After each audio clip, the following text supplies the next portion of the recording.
Γεια σας παιδιά!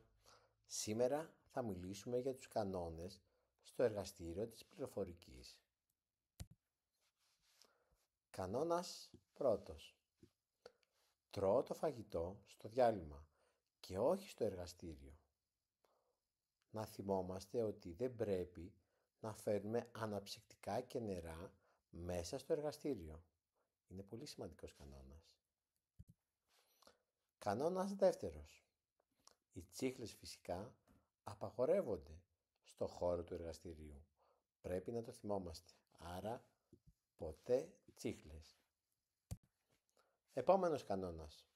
Όπως και σε κάθε τάξη θα πρέπει να διατηρώ το χώρο που βρίσκομαι καθαρό. Έτσι και στο εργαστήριο. Κανόνας νούμερο 4. Πρέπει να μάθουμε να σεβόμαστε τον εξοπλισμό που υπάρχει στο εργαστήριο, ακόμα και στο σπίτι μας. Γι' αυτό δεν προκαλώ ζημιές. Κανόνας νούμερο 5. Πολύ σημαντικό. Ποτέ μα ποτέ δεν αγγίζουμε τα καλώδια, γιατί αυτό είναι επικίνδυνο ούτε στο εργαστήριο πληροφορικής, ούτε μέσα στην τάξη. Και φυσικά ούτε και στο σπίτι μας. Πολύ σημαντικός κανόνας. Κανόνας νούμερο 6. Θα πρέπει να θυμόμαστε ότι όταν έρχεται η ώρα για το μάθημα της πληροφορικής, καθόμαστε πάντα στην ίδια θέση μαζί με το ζευγαράκι μας, με τον συμμαθητή μας ή τη συμμαθήτρια που είμαστε μαζί. Πάντα. Θα πρέπει να θυμόμαστε ότι το χρόνο μας το μοιραζόμαστε για να κάνουμε την εργασία μας μαζί με το ζευγαράκι μας. Επόμενος κανόνας. Να θυμηθούμε τι είπαμε για την εργονομία.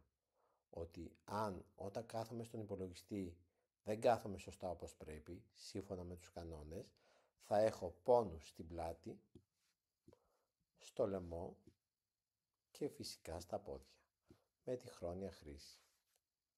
Ο διάλογος είναι ο καλύτερος τρόπος για να λύσουμε τα προβλήματα που έχουμε. Γι' αυτό λοιπόν δεν φωνάζουμε, δεν μαλώνουμε και πάντοτε προσπαθούμε να κάνουμε διάλογο. Επόμενος κανόνας. Όπως ξέρουμε, όταν με κοροϊδεύουνε, πάντα το λέω στο δάσκαλό μου ή αν κάτι με ενοχλεί. Προσέχω πάντα αυτά που λέει ο δάσκαλός μου και φυσικά όταν δεν καταλαβαίνω κάτι, θα σηκώσω το χεράκι μου για να ρωτήσω, για να καταλάβω, για να κάνω την άσκησή μου. Φωνάζοντας δυνατά, ενοχλούμε όλη την τάξη.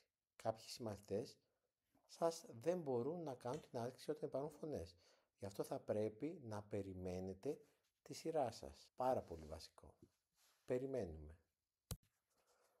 Επόμενος κανόνας. Πάντα συνεργάζομαι με το ζευγαράκι μου και φυσικά όταν δεν γνωρίζω κάτι μπορώ να μιλήσω με τη διπλανή ομάδα ή να ρωτήσω και να ζητήσω τη βοήθεια από τον δάσκαλό μου. 14ος κανόνας. Προτού βάλω μουσική ή κάποιον άλλον ήχο, θα πρέπει να είμαι σίγουρος ότι η ένταση στα ηχεία μου είναι χαμηλή. Ρητά απαγορεύεται ότι δεν πρέπει να φέρνω δικά μου παιχνίδια από το σπίτι.